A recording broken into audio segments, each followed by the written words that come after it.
poxa, a gente mora num país tão problemático, tão desigual, onde tudo está tão polarizado, né? Aliás, essa polarização não é só daqui, o mundo inteiro está assim.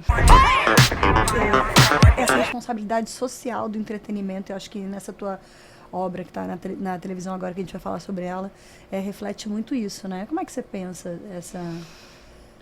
Olha, eu acho... Você faz entretenimento por entretenimento, faz entretenimento com um viés de responsabilidade social, depende da obra, depende do pedido. Explica um pouquinho pra gente, porque o trabalho do roteirista, ele é o número 1, né? Sem um bom roteiro... é a base da pirâmide, né?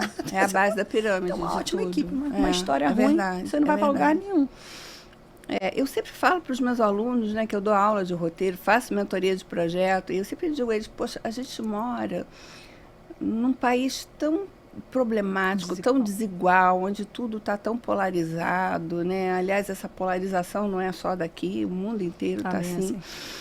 E se você está fazendo um trabalho que vai chegar na casa de milhões de pessoas, você tem que ter uma responsabilidade sobre isso. Você tem que minimamente colocar alguma transversalidade dentro do seu projeto, mesmo que seja uma comédia rasgada, mesmo que seja,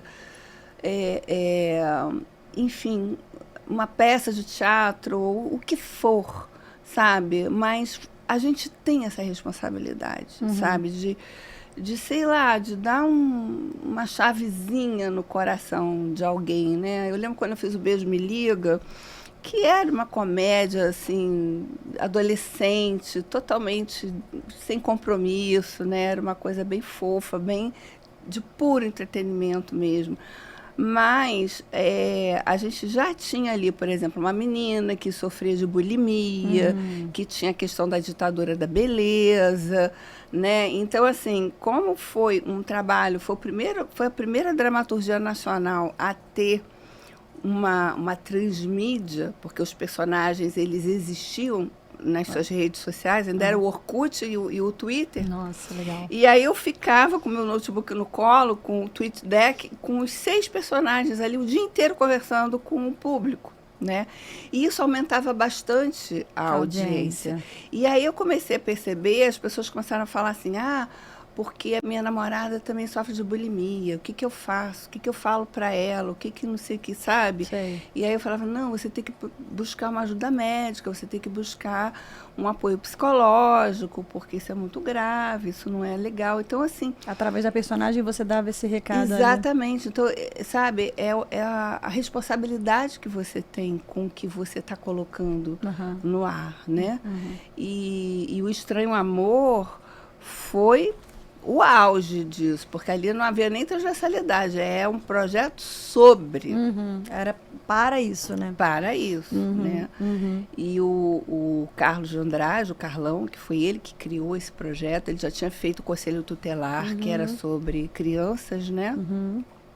E ele me chamou para escrever, e eu relutei muito, porque isso é uma coisa que mexia muito com os meus fantasmas no armário, né? Porque eu sofri muito a minha infância, a minha adolescência toda por conta da minha mãe, que sofria violência do meu pai. E isso para mim era muito doloroso. Mas eu falei, quer saber? Eu vou aceitar o desafio. E assim, eu ficava... Aí era o oposto, né? Eu ficava assim, poxa, se eu estou falando sobre esse é o assunto, né? O entretenimento que vai na transversalidade, entende? E eu ficava pensando... Essa era a base era a conversa, a troca, A base né? era a troca. E eu comecei a entrevistar muitas mulheres e homens presos. Ai, conta esse processo. E homens soltos, recém-soltos, e delegadas, e juízas, psicólogas, assistentes sociais. E assim, o que mais me doía de ouvir aquelas mulheres é que elas estavam falando exatamente o que eu escutava minha mãe dizer. Que era? Elas diziam as mesmas frases. Elas diziam, é ruim com ele, pior sem ele.